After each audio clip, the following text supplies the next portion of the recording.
বলেন ইখলাস কলবের ইবাদত। ইখলাস কিসের ইবাদত? ইখলাস দেখানো যায় না, কোথায় থাকে? কলবে। যেমন একটা দৃষ্টান্ত দিলে সহজে মনে থাকবে সারা জীবন। আমি বলবো, আপনারা জবাব দিবেন। কোরআনের যতগুলো সূরা আছে সব সূরার নাম সূরার মধ্যে আছে। কোরআনের যতগুলো সূরা আছে সব সূরার নাম সূরাতে আছে। একটা সূরা ব্যতিক্রম আছে। আচ্ছা, কিছু সূরা পড়ি আমরা। আউযু বিল্লাহি মিনাশ শাইতানির রাজীম, বিসমিল্লাহির রহমানির রহিম। ওয়াইলুল লিকুল্লি হুমাযা। সূরার নাম কি? হুমাযা। তাহলে সূরার নাম হুমাযা, সূরার মধ্যেও পেয়ে গেলাম হুমাযা। আলাম তারা কাইফা ফাআলা রাব্বুকা বিআসহাবিল ফিল। সূরার নাম ফিল, সূরাতেও পেয়ে গেলাম কি? ফিল। লিইলাফি কুরাইশ। সূরার নাম কুরাইশ। আরাআইতাল্লাযী ইউকাযযিবু বিদ্দীন। এই সূরাটির শেষ আয়াত হলো ওয়ায়ামনাউনাল মাউন। সূরার নাম মাউন। ইন্না আ'তাইনাকাল কাউসার। সূরার নাম কাউসার, সূরাতেও কি আছে? কাউসার। এরপরে দেখেন কুল ইয়া আইয়ুহাল কাফিরুন। সূরার নাম কি? কাফিরুন। বলেন সূরার মধ্যে কাফিরুন আছে না নাই? আছে। আচ্ছা, ইদা জাআ নাসরুল্লাহ। সূরার নাম কি? নাসর। সূরার মধ্যে নাসর আছে না নাই? আছে। তাব্বাত ইয়াদা আবি লাহাব। সূরার নাম লাহাব। সূরার মধ্যে লাহাব আছে কি না? আছে। আচ্ছা, এরপরে একটা সূরা বাদ দিয়ে পরেরটা আছে কুল আউযু বিরাব্বিল ফালাক। সূরার নাম কি? ফালাক। ফালাক শব্দটা সূরার মধ্যে আছে কি? আছে।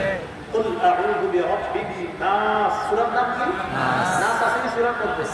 একটা সূরা বাদ রাখছি, কি নাম বলেন? ইখলাস। সূরার নাম কি?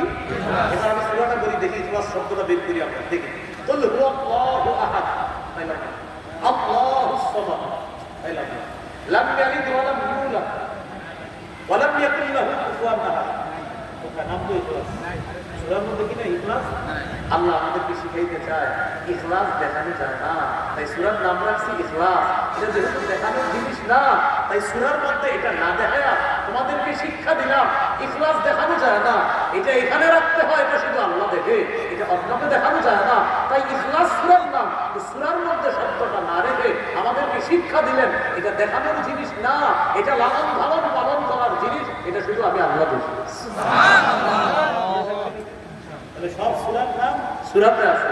একটা সূরার নাম ইখলাস, শব্দটি সূরার মধ্যে নাই, তবে সূরার পরতে পরতে ইখলাস আছে। আল্লাহ এক, আল্লাহ এক, এটা বিশ্বাস রাখতে হবে। একদম অন্তরে ইখলাস। এটা আল্লাহ অমুখাপেক্ষী, হ্যাঁ ইখলাস একদম ভিতর থেকে বিশ্বাস করতে হবে। আল্লাহ সন্তান নেন না, সন্তান জন্ম দেন না, কারো থেকে জন্ম নেন না, এটা একদম অন্তরে বিশ্বাস, ইখলাসের মধ্যে রাখতে হবে। আল্লাহর কোন সমকক্ষ নাই, এটা শুধু মুখে বলতে হবে না, এটা রাখতে হবে। মানে এই সূরার পরতে পরতে ইখলাস আছে, এটা বুঝে নিতে হবে, এটা বের করে নিতে হবে, এটা অনুভব করতে হবে। এটা দেখানো বা বলার জিনিস না।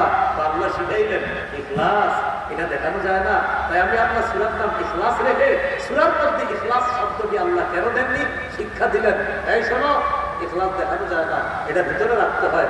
আল্লাহ কত সুন্দর একটা শিক্ষা আমাদের দিলেন। সুবহানাল্লাহ।